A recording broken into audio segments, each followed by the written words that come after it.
Welcome back to another True Crime Time with Junebug. That's me. And it's been a while, and I know that, and I'm sorry, and I'm disappointed in myself. But you know what? I decided to do research on ship cats and force my husband Genesis to learn about them. I just told him about cool ship cats, so that's where my research time went. So if you want to watch that, that's on the channel. I think the cats are quite fun. But today we're going back to not like an old school. Yeah, if you see little lights, the cause, it's fine. Not little aliens or critters. But today we are going to talk about Sharon Lee Gallegos, or as she was known for quite some time, Little Miss Nobody. Now, I heard about this, I don't know how, and I don't know when, but from like the article where I discovered her, they hadn't known the identity yet. You'll see. Yeah, I don't quite remember how I stumbled upon this, but I saw the sad little title of Little Miss Nobody, and I was just very intrigued. So here we are. And so we're talking about Sharon Lee Gallegos, or Little Miss Nobody, and this takes place July 21st of 1960. So we're going back to my older ones. And I always say the age of the victim in case anything with children bothers you, because the victim today, she was 4. So if that bothers you, you can log off now. I get it. Just want to let y'all know. Now this takes place in, Alamogordo, New Mexico, if that's not how you pronounce it. And the status of this case is it's half solved. Not solved with a question mark, like it's legit like half solved, I feel like. Now, Sharon Lee Gallegos was born September 6th of 1955 in Alamogordo, New Mexico. She was born to her mother Guadalupe Gallegos and to her father, who was a soldier. And her father also left when she was a baby. It stated she never had any contact with him. Now, Sharon, her mom, and her 2 older siblings lived with her grandma and 6 other relatives. Now, 4 of them were kids aged 5 through 15. Now, it stated her family was not really wealthy, or not wealthy at all, honestly, but they were very close and made the most of what they had. Now, her mom would support the family by working as a maid at a local motel. I couldn't quite figure it out for sure, but I believe she was the only source of income for the household. Now, little Sharon was described as feisty and happy-go-lucky, and she liked helping her mom with little errands around the house that needed to be done. And she liked playing with her siblings and cousins who they lived with, and then the other kids who lived nearby. Just playing, living life. I mean, she's 4. It's kind of what you do at 4. Now, things were pretty normal for them and pretty good for 4-year-old Sharon and her family until about July 17th of 1960. Now, this Sunday, it was after a church service. They loved going to church every Sunday, I believe. It was noted there was a couple at the church who was newer, and they drove a dark green sedan, and they had 2 kids. I forgot the description of the children. I think they were both white. One was like a redhead with freckles. Not that that entirely matters, but maybe it, But this couple kept asking about Sharon, little Sharon, and her mom, Guadalupe. But in the following days, Guadalupe would notice Sharon was acting a bit odd after this church day. She was a lot more nervous, and she didn't want to pick up groceries anymore. Now, apparently she loved doing this. It was like a little local place near where they lived, and like one of the errands she would love to do for mom is like, oh no, we're out of, I don't know, eggs. Go get some eggs. And Sharon just liked to go get the little eggs and come home. She just liked doing little things like that. But she did not want to go do that anymore. And she would also get very upset whenever she would see a dark green sedan, just like the one the couple was driving. And she would ask to be carried and taken away from the vehicle that looked like that. So on or around July 19th, this is a couple days later, the woman in the couple at church she would be knocking on neighbors' doors and ask questions about Guadalupe and Sharon, which is creepy. There was one neighbor where she got a lot of info out of. I don't think the neighbor did it like maliciously or anything. Like, the woman was asking, like, where does she live? How many kids does Guadalupe have? Does she have a little girl, aka Sharon? How is her monetary situation, like her job situation? Very personal questions to go ask a random neighbor that's not even your neighbor about someone else. So very strange. And now when the neighbor was kind of like, the lady stated she wanted to know these things so she could offer Guadalupe a job. Which, I mean, times were different back then. Maybe this is how people found their workforce. I don't think so, though. However, a job was not offered, as we all could have predicted. Instead, on 3 p.m. on July 31st, Sharon was taken from an alley behind her home. She was playing with her two cousins, who were ages 5 and 11, when a couple came up and offered to buy Sharon candy and new clothes if she came with them. I don't know if she offered the other kids anything, maybe. So Sharon refused, because she's smart and she doesn't know them. But unfortunately, the woman just dragged Sharon to their car, threw her in, and the driver hit the gas, unfortunately. Now, her two cousins immediately told Guadalupe, Sharon's mom, as they should, and then her mom called the police. So they were quick. Now, within an hour, the cops had roadblocked the Texas-New Mexico border to try to stop them from escaping, and they searched like any and all vehicles they saw that were like a dark green sedan type. Now, this particular vehicle was thought to be a 1951 or a 1952 Dodge or Plymouth sedan. Dark green, obviously. Again, I don't know cars. I'm gonna throw some up for you. I just know dark green and a bit chunkier of a vehicle when I hear sedan. Now, the couple who took Sharon, the woman was described as short, wearing glasses. She was heavy-set, in her 30s, they estimated, and had dirty blonde hair. The man in the couple was described as thin, white, had a long nose, and straight sandy-colored hair. And unfortunately, these roadblocks and searches brought nothing. Sharon was taken, and they did not know where she was going. Now, police had a hard time figuring out the motive for this case, because it obviously wasn't a ransom due to the fact that the Gallegos didn't really have any money. Well, and the fact that like a ransom never popped up. They never asked for money, so that was like off the table. But also the fact that these people weren't related to them, because a lot of, unfortunately, cases where a young child is snatched, it'll sometimes be, a lot of times it'll be like a family member, unfortunately, but they didn't know these people, they weren't related to them, and they seem to have just appeared out of thin air. And I do want to note, I honestly could not find what happened with the family for the next 10 days. And I say 10 days because 10 days later, on July 31st, a partially buried body of a young girl was found. Now, this body was found by a teacher 500 miles away in Congress, Arizona. And I do want to say, teacher was clear. The teacher was out looking for rocks. Like, he was a geology teacher. Like, he was just looking for some rocks that day.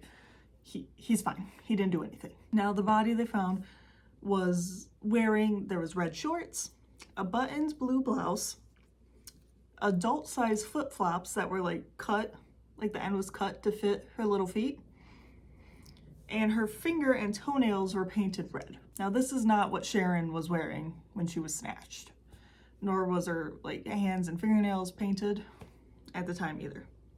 So the body was taken in for an autopsy after it was discovered, obviously, because with it being over 500 miles away, it didn't automatically set in that this could be Sharon. They just, like, we found a little girl's body, we gotta take care of this. So it was taken in for autopsy, and the clothing, the knife, and footprint impressions, there was 2 sets of impressions, by the way, were found on or near the child, were sent to the FBI lab for testing. A FBI lab for testing. I'm sure they have multiple, not just the one. Now, the autopsy.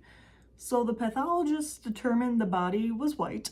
They predicted the body was of the ages between 5 and 7, 3'6" to 4'5", and weighed 50 to 60 pounds. And they also predicted the child had been dead 1 to 2 weeks prior to discovery. They also stated there was brown hair and all of the baby teeth were intact. But an actual cause of death could not be determined except for homicide. That's what they put down, just homicide. Because there were no puncture wounds or broken bones. Remains were thought to have also been charred, and the body was in an advanced state of decomposition, being in the desert.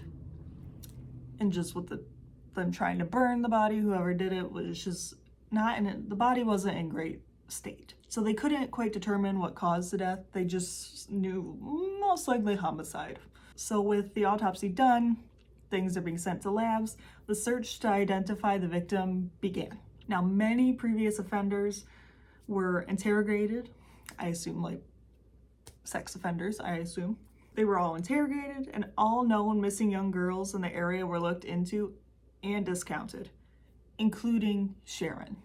Now, Sharon was discounted due to the clothes she was found in, which everyone knew, like, those could have been changed. That's not the sole reason. They said it wasn't Sharon. Now, the body had been white. Now, Sharon, obviously, if you could maybe guess from the last name Gallegos and her mom Guadalupe, they were not white. But it said her siblings would like affectionately make fun of her for being like lighter skin tone than the rest of them. But I don't think she looked this white. Let's be realistic here, okay? They also discounted her due to the distance from their home, because it was over 500 miles away from where she was taken, and the fact only had 10 days had passed.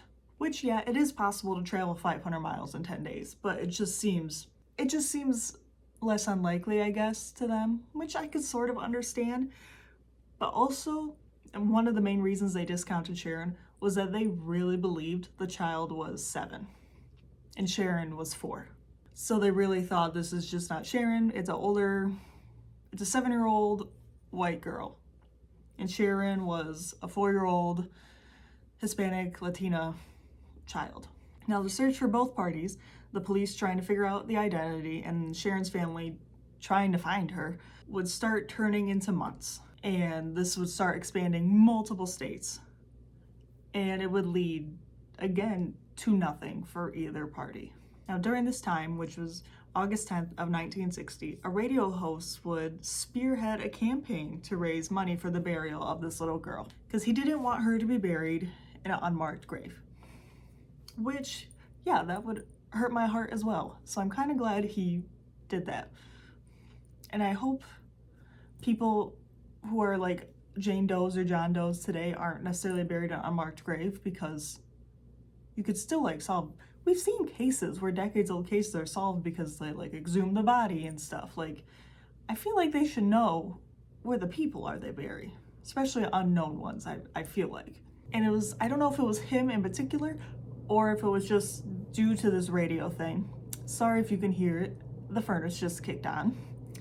It's cold here in Michigan.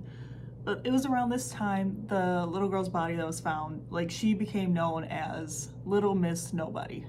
Which, isn't that just the saddest little moniker you've ever heard? Like, how sad. Not even like Little Miss Unknown or Little Miss Jane Doe.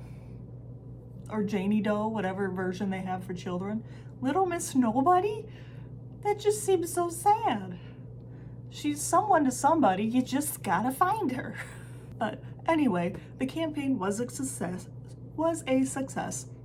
and the little girl was buried with a headstone in Mountain View Cemetery in Prescott, Arizona, after a provided Christian funeral service. So they also had enough money to give her an actual like funeral service and a church, the whole shebang. And after this, that is where Little Miss Nobody would rest for the next 62 years. In both parties' cases, the police and the Gallegos both went cold. So nothing really happened until a big break in the case came in 2018. Girl's body was exhumed and DNA was taken. Her DNA was entered into databases to try to find anything that would match. And with new technology, it's now showing the girl was between the ages of 3 and 6, and was about 3'6". And NECMEC, which is the National Center for Missing and Exploited Children, which I'll just say NECMEC to save us all some time, was able to create a composite drawing of her, which I'll obviously throw up here. So nothing new seemed to be emerging from this new data, but I mean, gotta give it some time, until a DNA sample was sent to Othram, Othram Incorporated in January of 2022. Now, the next month, they had established the identity of the child and they were able to contact the relatives. So on March 15th of 2022, it was announced that the girl was in fact Sharon Lee Gallegos. 62 years it took to put the two and two together. After this, her family would rebury her with her mother, who had passed in the meantime, unfortunately, who was also buried with her grandmother. So she was buried with her mother and her grandmother in Tularosa, New Mexico on October 25th of 2022. I do want to say her mom passed in 2011 at the age of 87. I believe it was natural causes, but I cannot be 100% certain. So now that Sharon had finally been ID'd and she was brought back home to New Mexico, the investigation is still ongoing, like who the kidnappers were and what happened, why it happened, just what? Like what happened in those 10 days between she was snatched and the body being discovered over 500 miles away in a different state? Like what happened? And unfortunately, there are no known leads at the moment, at least that I could see, unless there's any that are like confidential at the moment or something, but like there's nothing. So I hope to hear updates about this case in the future, if they ever figure out maybe who took her, and like why? Like my first thought was maybe, oh, it's a couple, and maybe they're those sick couples who like can't have a kid or something. Like they want a kid and their solution is to just snatch one. You know what I mean? Those people are out there. But like, if that was their case, why did they kill her? Because other instances where it's long, like it's been 50 years or so, they usually, the child or the baby is raised to like be one of them. Like they have no idea where they actually came from. I don't know if they like realized Sharon was too smart or too old to like be molded into quote unquote their child. Like I don't know what happened here, and clearly neither do they, unfortunately.